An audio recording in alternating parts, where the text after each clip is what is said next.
if the market is a pie, how would you chop it up? And there's lots of ways to do that, but geographic is probably the one that, for real estate at least, that comes the most easily in people's minds, but there's tons of ways to do it. So now let's apply that to the topic at hand, which is becoming a hyperlocal, hyperfast, perhaps even hyper-focused real estate agent. So Dan, what's the first step or first secret to becoming exactly what we just said? I think the key is to take a step back and get an overall plan. A lot of realtors start off their career, and I think they don't really have a plan. So I learned this framework actually in business school called STP, which I think that they teach everyone like in Marketing 101 in business school now, but it stands for segmentation, targeting, and positioning. So, the first step is to segment your market. And that can be geographic, lifestyle, occupation, right? Like figure out how do you, if the market is a pie, how would you chop it up? And there's lots of ways to do that, but geographic is probably the one that, for real estate at least, that comes the most easily in people's minds, but there's tons of ways to do it. The next step is targeting. All right, so you've got all these different segments. Now you got to pick which one am I going to go after. The smaller, I think, the better when you're starting out. Most people struggle with having it, not be too big, right? Or they want to like be the agent for their whole city. Well, if you've got a town of 50,000 people, it's going to be hard to compete on Google. It's going to be hard to compete, if you're trying to market to everyone, especially when you compare it to what if you just tried a certain neighborhood, or what if you tried to become the real estate agent for all of the doctors in town, right?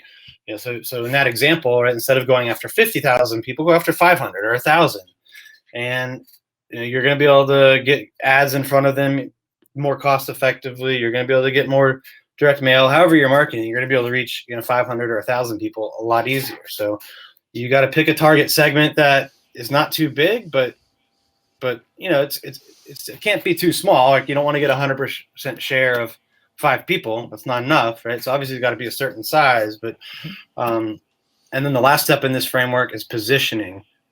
How are you going to position yourself as someone that can add unique value and then communicate that to them in a clear and concise and consistent manner? Excellent. And then we're going to apply that to your story and how you did this to start it out, right? By the way, you can learn more about Daniel at hyperfastagent.com, hyperfastagent.com.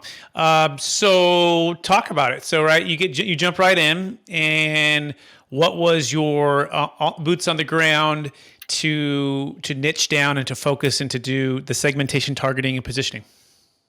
So I decided to try and become the real estate agent for one condo building. I'm in Arlington, Virginia. There's, I think, about 250,000 people that live there. So, decent size city, not as big as some, but still pretty big.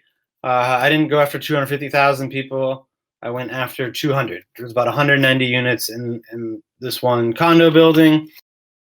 And I think another thing too that with succeeding there was the building was about 3 years old, and that is an ideal time. I think if you're an agent who's new or just looking to expand into new markets, if you can find a neighborhood that's about 3 years old, turnover is about to start happening, and there's no established agent in there, because probably what happened is the builder sold it, had an agent that sold it, and they kind of moved on and did something else, and they probably haven't stayed in touch. So there's no dominant agent yet, and sales are coming. So it's a great way to go compete where there's not a lot of people in neighborhoods or buildings that are about 3 years old. Totally smart. So, makes sense. Yep. So that was my reasoning for what I did, and I hit this group of people with multiple types of marketing, Facebook groups. I was making Facebook groups back, or pages, I think, back then. I did open houses. I did buyer seminars, for the building. I did weekly email newsletters. So, 5 or 6 or 7 different ways networking. I think a lot of times in my book, I talk about finding gatekeepers. So those are people that, know a lot about a certain group of people. In my case, it was the person who worked at the front desk, the manager. They often knew who was going to move out, and that led to a lot of sales too. Just knowing who to go purposely try to talk to. So all of those kind of methods, some new, some traditional. I did it all, and it was all focused on two people, and I ended up getting half the sales in that building that year. Amazing. Okay, so really segmenting down to literally one complex, right, that had about 190 units, and focusing like a laser by serving that community, educational, seminars, buyers, understanding anything to add value, open houses, the community, Facebook groups, multiple ways to just provide value, and focus like a laser. So when did your first sale come? When and how did that go down?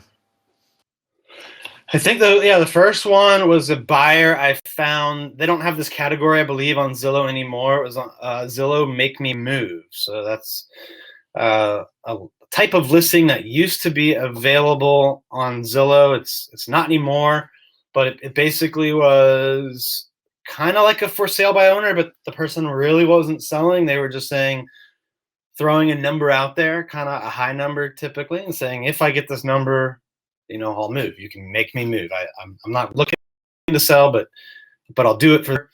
I used to contact all of those when I saw them, and these people were looking for a single family home in the area, and help them find that. And then I listed their condo. It sold really quickly, pretty close to. Or right at the price that they, their kind of dream price that they wanted on Zillow. I think that was a couple months after I got my license, so it didn't take too long. I was still working my contractor job at the time, so it was I did about 2 sales, I think, before my pipeline got so big that I quit that job. Fantastic.